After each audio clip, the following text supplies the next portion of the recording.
Salut les Blancs, bienvenue dans l'émission.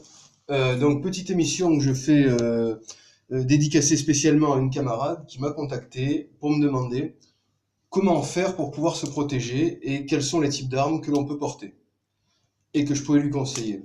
Donc je lui ai répondu et c'était aussi une émission que je comptais faire parce que c'est l'été, la chaleur monte et on est moins habillé.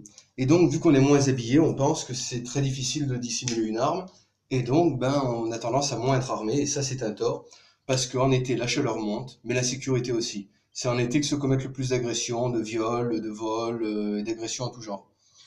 Donc je vais vous expliquer comment en été vous pouvez porter des armes de défense légales, vu que dans cette émission on ne parle que d'armes de défense légales, je vais vous montrer ce que vous pouvez porter et ce que je recommande. Donc déjà, vous me regardez, je suis en chemise, j'ai fait exprès d'être en chemise, je suis en tenue d'été. Regardez, vous ne voyez rien.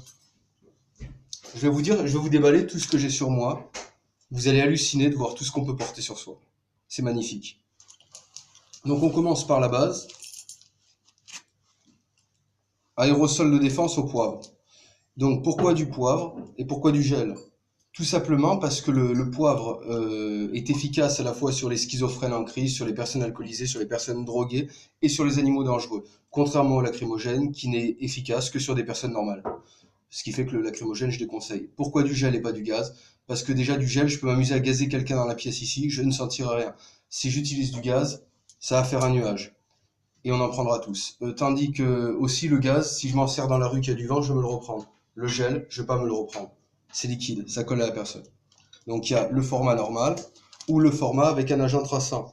Donc l'agent traçant, c'est quoi? C'est un agent qui va teinter la personne avec une sorte d'encre de peinture, qui fait que comme ça, après, suite à un dépôt de plainte ou autre, l'identification sera plus facile de retrouver la personne, vu que pendant à peu près une journée, elle aura la gueule teintée en rouge ou en bleu, ça dépend des produits. Donc, aérosol de défense.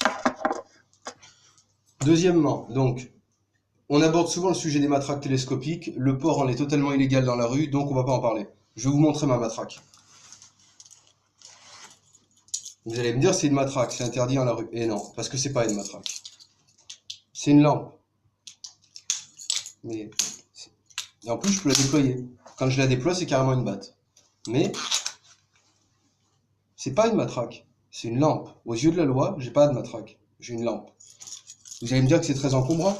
Regardez, je la cale dans la ceinture, je la descends dans la poche du pantalon, je mets la chemise par-dessus. Vous ne la voyez pas. Je vous garantis, je la porte sur moi tous les jours. On ne la voit pas.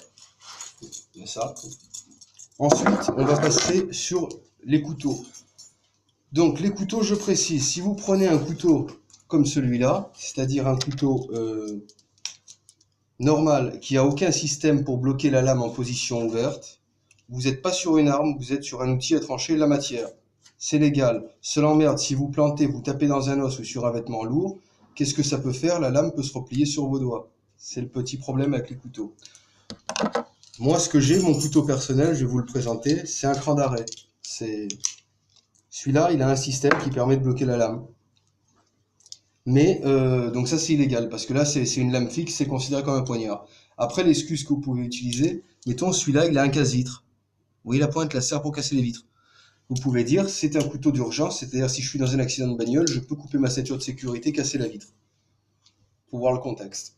Faut voir le contexte. Si vous êtes un honnête citoyen, que vous êtes correctement habillé, ça passera. Si vous êtes, mettons, dans une manif des gilets jaunes et que vous avez déjà lancé 2 pavés et qu'on a trouvé à côté du couteau, dans la poche d'à côté, il y avait des fumigènes, ça passera très mal. Si vous êtes dans une manif, ça passera très mal. Si vous êtes à la campagne, ça peut être pour faire un sandwich.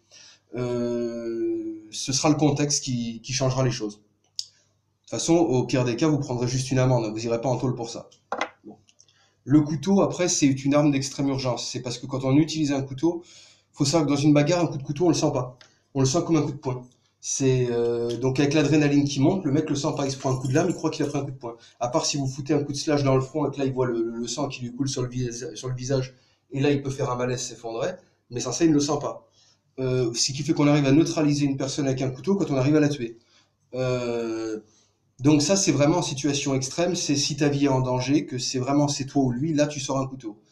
Pour les filles, ça peut être utile pour une défense contre les viols, parce que un coup de couteau asséné dans les parties génitales, ouais, ça neutralise vraiment un mec, ça je le garantis. Mais le couteau est une arme qu'on ne peut utiliser qu'en extrême urgence, quand sa vie est en danger, parce qu'on peut être amené à tuer une personne avec un couteau. Même si on pense qu'un coup de couteau dans le ventre n'est pas mortel, vous savez pas ce que vous touchez.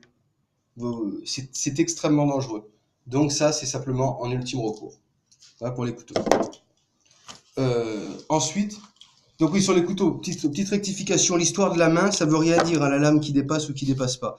La seule chose qui fait qu'un couteau est permis ou pas permis, c'est s'il y a un système de blocage de la lame. Vous prenez un couteau comme ça où la lame ne se bloque pas, même s'il est ouvert, enfin fermé, il est grand comme ça, et ouvert, il est grand comme ça, ce sera pas illégal, parce qu'il n'y a pas de système de blocage de la lame. Vous prenez un couteau comme ça qui a un système de blocage de la lame, même s'il est tout petit en format porte-clés, il sera interdit. Voilà sur les couteaux. On va parler sur les porte-clés de défense. Le plus célèbre, le Kubotan, qu'on peut utiliser pour frapper comme ça. D'ailleurs, avec mon couteau d'ailleurs qui a la pointe casse vide, je peux aussi m'en servir de Kubotan. Donc ça, on peut s'en servir pour frapper, asséner des frappes. Et on peut s'en servir aussi avec les clés. Donc là, ça dépend du nombre de clés qu'on a, pour en foutre des coups dans la gueule. Ça peut faire très mal. Donc le Kubotan, il existe, il est avec ou sans pointe. Moi, je le préfère avec pointe. Le Kubotan. Ça aussi, c'est légal, on n'est pas sur une arme, on est sur un porte-clés. Deuxième porte-clés de défense. Le bon vieux gros mousqueton. Donc ça fait un excellent point américain. C'est pas illégal, c'est pas un point américain, c'est un mousqueton.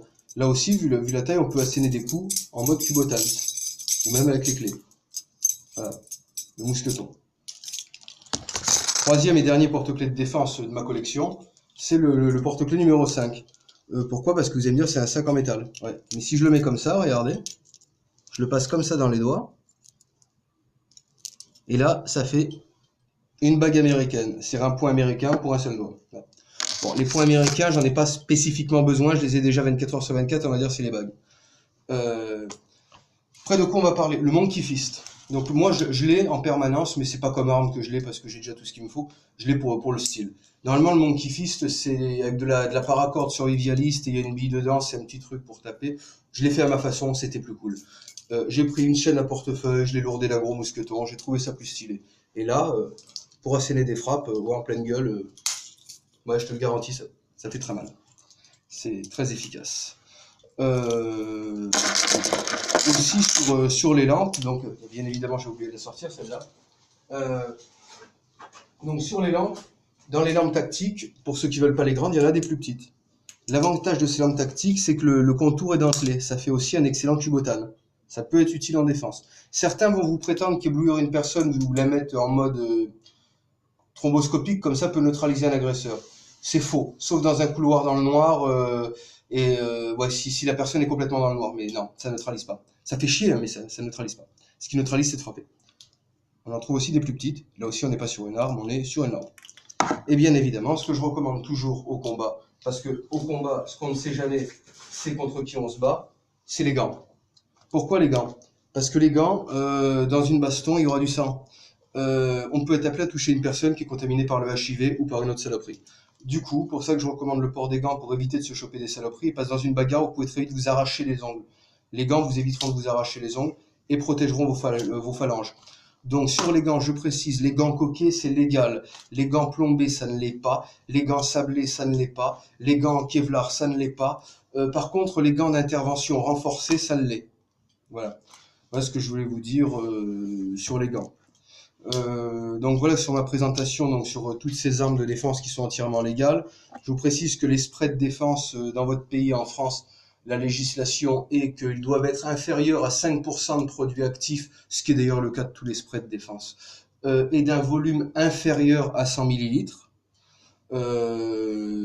C'est-à-dire que, ouais, inférieur à 100 millilitres, il y a quand même des bons volumes. Là, j'en ai que des petites parce qu'en Italie, les grandes, on ne peut pas les trouver, on trouve que les petites. Le volume que je recommande, c'est minimum 50 millilitres, voire 75 millilitres. Et toujours, j'ai le poids. Mais donc ça, c'est légal. Bon, tout ce que je vous ai présenté, c'est légal. Maintenant, je vous donne mon petit avis personnel. C'est que donc pour une fille, moi, ce que je recommande, ça va être bombe de défense, couteau. Comme je dis, bah, ça peut être pratique contre un viol. Sans ça, le choqueur électrique, à ne pas confondre avec le taser, là, j'en ai pas sous la main. Le choqueur électrique, c'est un boîtier où vous touchez la personne, vous envoyez le jus. Là, ce qu'il faut faire par contre avec un choqueur électrique, faut pas croire qu'on touche, ça le neutralise. Non, il faut entre 3 et 6, 3 et 6 impacts électriques pour que la personne soit neutralisée. Donc là, on se cramponne à la personne et on balance le jus dessus. Il y a quand même un risque de se prendre une fourre de coups. Pour ça qu'il faut vraiment les plus puissants. Pour une fille, où est-ce que je vais recommander? Ça va être ou gazeuse choqueur ou gazeuse couteau. Tout ce qui est matraque, on va éviter parce qu'elle peut se la faire enlever des mains très facilement. Le poing américain, ben encore plus parce que l'efficacité d'un poing américain ne dépend que du niveau de boxe de son utilisateur. Donc pour une fille, ce serait gazeuse couteau ou gazeuse choqueur électrique. C'est ce que je recommanderais. Pour un mec, tout ce que j'ai présenté là, d'après moi, j'ai tout essayé personnellement. Non, ça marche bien. Bon, on va dire que le mieux, c'est toujours la gazeuse. Et puis, pour un mec, ouais, matraque, mousqueton porte-clés, cubotane. Voilà, il y a un peu tout ça. Bon, tout est efficace, hein, j'ai tout essayé. Je suis pas déçu, moi. Enfin, apparemment, ça marche bien. Bon, moi, ça m'a jamais fait mal, hein. Les mecs d'en face, apparemment, oui. Bon, donc oui, tout est efficace, je pense. Donc, voilà pour cette petite vidéo d'explication qui est dédiée à ma camarade Lydia qui me l'avait demandé. Donc, bon, voilà, allez, merci à vous, merci à tous et salut les Blancs.